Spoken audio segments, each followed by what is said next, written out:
ഇതിങ്ങനെ തിന്നും കുടിച്ചും കയ്യിലുള്ള കാശ് തീരണതല്ലാണ്ട് ആനയെ കിട്ടണ ലക്ഷണമില്ലല്ലോ രാഘവൻ നായരെ. ആര് പറഞ്ഞു കിട്ടില്ല എന്ന്? നമ്മൾ ഇതും കഴിഞ്ഞ് ഇപ്പൊ തന്നെ നേരെ പെരുമ്പാവൂർക്ക് ചെല്ലുന്നു. കൃത്യം 1 മണിക്ക് അവിടെ ചെല്ലുന്നു. അവിടെ ബസ് സ്റ്റാൻഡിനടുത്ത് തൊട്ടടുത്ത് നല്ല ഒന്നാം തരം ഒരു ഹോട്ടലുണ്ട്. ആ കോഴിയിറച്ചി കിട്ടുന്ന ഹോട്ടലിന്റെ പേരെന്താ? ത്രിവേണി ഹോട്ടൽ. അല്ലല്ല, സ്റ്റാർ ഹോട്ടൽ. സ്റ്റാർ ഹോട്ടൽ ചാലക്കുടിയില്ലേ? അതല്ല, പെരുമ്പാവൂർ ചെന്നുള്ള സ്റ്റാർ ഹോട്ടൽ. കഴിഞ്ഞ മാസത്തിൽ നമ്മൾ ഒരുമിച്ച് പോയി കഴിച്ചല്ലേ ത്രിവേണി ഹോട്ടല്? അതെ, അത് പെരുമ്പാവൂരാണെന്ന് സ്റ്റാർ ഹോട്ടല്. നമ്മൾ കോഴിയിറച്ചി കഴിച്ച കടയല്ലേ? അതെ, പെരുമ്പാവൂരുള്ളത്. അത് ത്രിവേണി ഹോട്ടല്. ഇങ്ങനെ തർക്കം പറയാ പരശുരാമ, നമ്മൾ കാടിറച്ചി കഴിച്ച പെരുമ്പാവൂർ സ്റ്റാർ ഹോട്ടലാണ്. തർക്കം പറയണ്ട. കാട ഇറച്ചി കഴിച്ച സ്റ്റാർ ഹോട്ടൽ തന്നെ, അത് ചാലക്കുടിയില്. ആശാന് പല കാര്യത്തിലും ഓർമ്മയില്ല എന്ന് പറയുന്ന ഇതാണ്. ഇങ്ങനെ മനുഷ്യന്റെ മുഖത്ത് നോക്കി തർക്കം പറഞ്ഞാൽ എങ്ങനെയാണ്? പരശുരാമൻ എന്നോട് തർക്കിക്കണ്ട. ഞങ്ങൾ കാടിറച്ചി കഴിച്ച പെരുമ്പാവൂർ സ്റ്റാർ ഹോട്ടലാണ്. നിർത്ത്. തിന്ന ഞാൻ പറഞ്ഞു വന്നത് എന്റെ ആനയുടെ കാര്യ. അതെന്നാ പറഞ്ഞുകൊണ്ടിരുന്നേ. നമ്മൾ ഇതും കഴിഞ്ഞ് നേരെ അവിടെ ചെന്ന് അവിടുന്ന് ഭക്ഷണം കഴിഞ്ഞ് നേരെ ചെമ്പശ്ശേരി തറവാട്ടിലേക്ക് ചെല്ലുന്നു. അവിടെ 5 ആനയുണ്ട്. എത്ര? 5. അതിലൊന്ന് നമുക്ക് കിട്ടും. കിട്ടുമോ രാഘവൻ നായരെ? നിങ്ങൾ പിടയ്ക്കാതിരിക്കും അയ്യപ്പനാശാനെ. കിട്ടാതെ എവിടെ പോവാനാ? ഈ ആടിനെയും കോഴിനെയും മേടിക്കുന്ന മാതിരി അത്ര എളുപ്പത്തിൽ കിട്ടുന്ന സാധനമാണോ ആന? മാത്രല്ല, നമ്മുടെ കയ്യിലുള്ള കാശിനൊത്ത ആനയും കിട്ടണ്ടേ? 1 ലക്ഷം റുപ്യ. 1 ലക്ഷം റുപ്യക്ക് ഈ മാതിരി 2 എണ്ണം കിട്ടും. നിങ്ങൾ കൊടുക്കുന്ന വില പറയും. 1 ലക്ഷം റുപ്യയിൽ ഒറ്റ പൈസ കുറച്ച് തരില്ല. സർക്കാരിൽ നിന്ന് ലോൺ എടുത്തതാ തിരുമേനി. 30 ദിവസത്തിനകം ആനയെ ഹാജരാക്കിയില്ലെങ്കിൽ സംഗതി കുഴപ്പമാവും. ലോൺ എടുത്ത് വല്ല ആടിനെയോ പശുവിനോ മേടിക്കണോ? ആനയെ വാങ്ങിക്കാൻ ആര് പറഞ്ഞു? തിരുമേനി ഇവിടെ ആടിനെയും പശുവിനെയും കൊടുക്കാറുണ്ടാ? ഇറങ്ങി പോടോ. ഇനി ഒരു രക്ഷയില്ല. വേഗം അടുത്ത കേന്ദ്രത്തിലേക്ക് പോവാ. 2 മണിക്കൂർ യാത്ര ചെയ്താൽ നമുക്ക് തൃപ്പൂണിത്തുറെത്താം. അവിടെ പാരീസ് ഹോട്ടലിൽ ചെന്ന് ഓരോ ബിരിയാണി അടിച്ച് നമ്മൾ നേരെ ചെല്ലുന്നു. അയ്യോ, അത് പാരീസ് ഹോട്ടലല്ലേ ആശാനെ? ആസാദ് ഹോട്ടൽ. അല്ല, ബിരിയാണി കിട്ടുന്ന സ്ഥലം പാരീസ് ഹോട്ടലാ. പാരീസ് ഹോട്ടൽ പരപ്പനങ്ങാടിയിലല്ലേ? ആസാദാണ് തൃപ്പൂണിത്തുറ. പരശുരാമൻ എന്നോട് തർക്കിക്കരുത്. ബിരിയാണി കിട്ടുന്ന സ്ഥലം പാരീസ് ഹോട്ടലാണ്. ഈ ബിരിയാണിയുടെ കാര്യത്തിൽ എനിക്ക് തെറ്റ് പറ്റൂല. അത് ആസാദ് ഹോട്ടലിലാണ്. അല്ലാതെ ആശാന്റെ അല്ല, എനിക്കും തെറ്റുമല്ല. Paris Paris Paris. Azad Azad Azad. Diary പോലെ പോലെ തലേനെ അടിച്ചു പൊട്ടിക്കും. എന്റെ ക്ഷമ പരീക്ഷിക്കരുത്. ഇതുകൊണ്ട് ഞാൻ ഒറ്റ വീക്ക് ചെന്നുണ്ടല്ലോ. കോളേജിലെ വാച്ച്മാനെ തല്ലിക്കൊന്ന് കെട്ടിത്തൂക്കിയതും പോരാ, കോടതി വളപ്പിനകത്തിട്ട് പത്രക്കാരും വക്കീലന്മാരും തല്ലിച്ചതച്ചില്ലേ? സസ്പെൻഷനും സ്ഥലമാറ്റമൊക്കെ വാങ്ങിച്ചോട്ടെ. അതിനുവേണ്ടി പോലീസ് അസോസിയേഷന്റെ പേരിൽ രഹസ്യയോഗം കൂടാനോ പ്രതിഷേധിക്കാനോ എന്നെ കിട്ടൂല. നിങ്ങൾ എന്നെ പുറത്തയക്കോ. ഞാൻ നിങ്ങൾ അസോസിയേഷൻ കണ്ടിട്ടൊന്നല്ല പോലീസിൽ ചേർന്നത്. പോയി പോയോക്കണം അവിടുന്ന്. കേട്ടോ, ഇതുപോലെ മേലുദ്യോഗസ്ഥന്മാരോട് സംസാരിക്കാൻ കഴിവുള്ള ഒരു പോലീസ് SI കേരളത്തിൽ ഉണ്ടോ? ഇല്ല. ഉണ്ട്. അതാണ് അബ്ദുൽ ജബ്ബാർ. ജാക്കി ഞാൻ സാർ. യെസ് സാർ, കരണ്ട് തകപ്പിന് ഇടിച്ചു വന്നത് ഒരു കോൺഗ്രസ് കാറാണെന്ന് അയാളുടെ ശരീരത്തിലെയും വസ്ത്രത്തിലെയും ടയറിന്റെ അടയാളത്തിൽ നിന്ന് മനസ്സിലായി. ഇതെങ്ങനെ താൻ അറിഞ്ഞു? ഈ പോസ്റ്റ്മോർട്ടം റിപ്പോർട്ടുണ്ട് സാർ. Bloody fool. ഞാൻ കാണുന്നതിന് മുമ്പ് ഈ റിപ്പോർട്ട് വായിക്കാൻ തന്നോട് ആര് പറഞ്ഞു? കയ്യിൽ കിട്ടിയപ്പോ. കൈ കിട്ടാൻ എന്തും വായിക്കോ? എന്തും വായിക്കില്ല. മംഗളം കന്യ മാതൃമേ പൂമ്പാറ്റ. പോകുന്നു. പോകാൻ. കടവത്താരോ നിന്റെയും വേലപ്പന്റെയും കല്യാണം ഉറപ്പിച്ചെന്ന് പറഞ്ഞപ്പോ ഞാൻ ആദ്യം വിശ്വസിച്ചില്ല.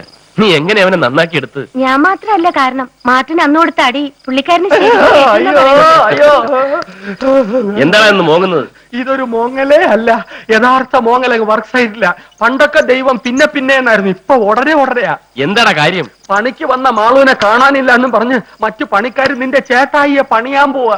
ഇപ്പൊ ചെന്നാ ഉരുപ്പടി ആകുന്നതിന് മുമ്പ് ഒരു നോക്ക് കാണാം. ഇതൊരു ഭാനുവാ. പോട്ടോ. നിങ്ങളിങ്ങനെ ബഹളം വെക്കണ്ട. മാളിവിടെ ഇല്ലെന്ന് ഞാൻ പറഞ്ഞില്ലേ? ഇല്ല, ഞങ്ങൾ വിശ്വസിക്കില്ല. മാളിവിടെ പണിക്ക് വന്നതാ, തിരിച്ചു വീട്ടിൽ വന്നിട്ടില്ല. ഇവിടെ ആരൊക്കെ പണിക്ക് വരുന്നത്, ആരൊക്കെ പണി കഴിഞ്ഞ് പോകുന്നത് നോക്കലല്ല എന്റെ ജോലി. തന്റെ ജോലിയൊക്കെ ഞങ്ങൾക്കറിയാം. ഇവിടുത്തെ പണിക്കാരി പെണ്ണുങ്ങൾ പറയുന്നുണ്ട് കുറച്ചു നാളുകൊണ്ട് തന്റെ ശല്യത്തെ കുറിച്ച്.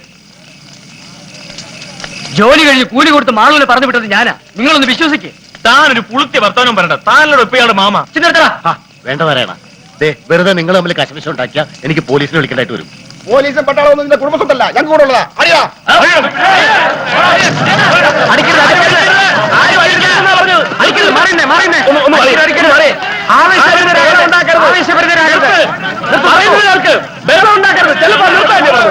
മാളുവിനെ കാണാനില്ല, അതല്ലേ പ്രശ്നം. ഞാൻ പരിഹാരം ഉണ്ടാക്കാം. ബഹുമാനപ്പെട്ട നാട്ടുകാരെ, സുഹൃത്തുക്കളെ, മാളുവിനെ തട്ടിക്കൊണ്ടുപോയത് ഇദ്ദേഹമാണെങ്കിൽ ഞങ്ങൾ ഇദ്ദേഹത്തെ തട്ടി അങ്ങോട്ടിട്ട് തരാം. നിങ്ങൾ തട്ടിക്കോ. എന്ത് വന്നാലും ഞാൻ നിങ്ങളോടൊപ്പം ഉണ്ട്. മാർട്ടിനാ പറയുന്നത്. മാർട്ടിനല്ലേ പറയുന്നത്? ഞാൻ ഈ മനുഷ്യരോട്ടൊന്ന് സംസാരിക്കട്ടാ. ഒന്നും വന്നു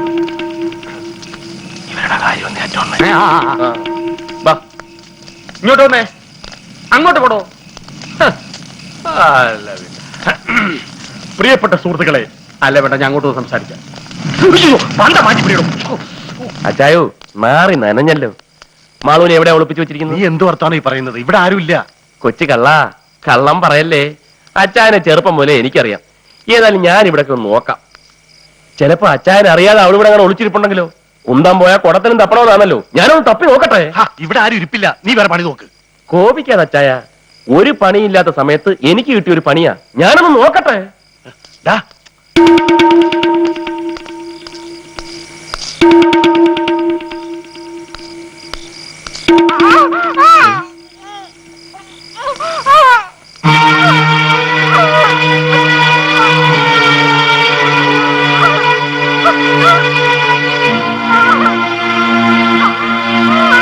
അച്ചായോ, മാള് ഇവിടെ ഉണ്ട്. അച്ചായൻ എന്തിനാ അവളുടെ വായി തുണി കുത്തി തിരികെ വെച്ചിരിക്കുന്നത്? ചത്തുപോത്തില്ലയോ? പുറത്ത് തീപ്പന്തമായി നിൽക്കുന്നവര് നല്ല മനസ്സുള്ളവരാണെങ്കിലും വിവരം സ്വല്പ കുറവാ. അവരെന്ത് ചെയ്യാനും മടിക്കില്ല. ഞാനൊന്ന് വിരൽ ഞൊടിച്ചാൽ അവര് പാഞ്ഞു വരും. പിന്നെ ഈ ശരീരത്തിൽ ഒരു ഇഞ്ച് പോലും ബാക്കി ഉണ്ടാവില്ല. കൊച്ചുമോനെ, എന്താ ചായ? നീ എന്നെ രക്ഷിക്കണം. രക്ഷിക്കണം അല്ലേ? അമ്മച്ചി മരിക്കുമ്പോ പറക്കമുറ്റാത്ത എന്നെ അച്ചായൻ തോളിൽ കിടത്തി പാട്ടുപാടി ഉറക്കി. ഇന്നും അച്ചായന്റെ തോളിൽ ആ തഴമ്പ് കാണും. ഞാനൊന്നും മറന്നിട്ടില്ല. പക്ഷേ അച്ചായൻ പോലീസുകാരെ കൊണ്ട് എന്നെ ഇടിപ്പിച്ച ഓരോ ഇടിയിലും എന്റെ ചങ്ക് പറഞ്ഞു പോയ അച്ചായ. എന്നാലും സാരമില്ല, ഞാൻ അച്ചായനെ രക്ഷിക്കാം. മുണ്ടക്കൽ തറവാട്ടിലെ മാത്തൻ ആർക്കെന്ത് ഉപകാരം ചെയ്താലും അതിന് പ്രതിഫലം പറ്റിയിരിക്കും. കൊച്ചുമോനെ, നിനക്ക് എന്ത് വേണമെങ്കിലും ഞാൻ തരാം. എന്നെ തല്ലിക്കാൻ പോലീസുകാർക്ക് എത്ര രൂപയാ കൊടുത്തത്? മിണ്ടത്തില്ലേ? ഞാൻ പോയേക്കാം. എടാ, അതെ, 2500 രൂപ കൊടുത്തോളൂ. ഇളയ സഹോദരനെ തല്ലിക്കാൻ 2500 രൂപ. അപ്പൊ മൂത്ത സഹോദരനെ രക്ഷിക്കാൻ എനിക്ക് എത്ര തരണം? 5000 പോരട്ടെ? പോരട്ടെ ചായ. തൽക്കാലം ഇത് നമ്മൾ രണ്ടുപേരും മാത്രം അറിഞ്ഞാൽ മതി. ഞാൻ അവളെ ഒന്ന് പുറത്ത് വിട്ടിട്ട് വരാം.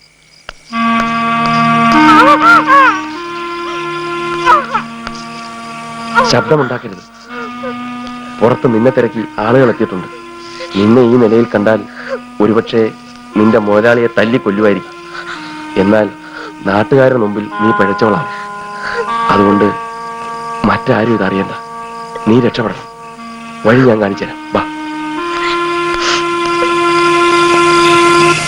ഞാൻ ഇതുവരെ ഇവിടെ ഇരുന്നുകൊണ്ട് പറഞ്ഞുകൊണ്ടിരുന്ന എന്താണെന്ന് വെച്ചാൽ, ഒരു ഹരിജൻ പെൺകുട്ടി ബലാത്സംഗം ചെയ്യപ്പെട്ടാൽ സർക്കാർ നൽകുന്ന സഹായം കേവലം 5000 രൂപയാണ്.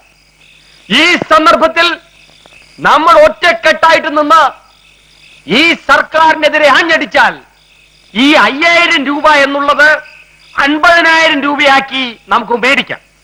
കരയുന്ന കുഞ്ഞിനെ പാലുള്ളൂ, അതുകൊണ്ട് നമുക്കും കരയാം. ഞാൻ ഒരു പഴമൊഴി പറഞ്ഞതല്ലേ? അപ്പൊ കൂട്ടാ, ഈ വലിയ കെട്ടിടത്തിന്റെ ഓരോ മൂലയും ഞാൻ അരിച്ചു പറക്കി. മാളു ഇവിടെ ഇല്ല.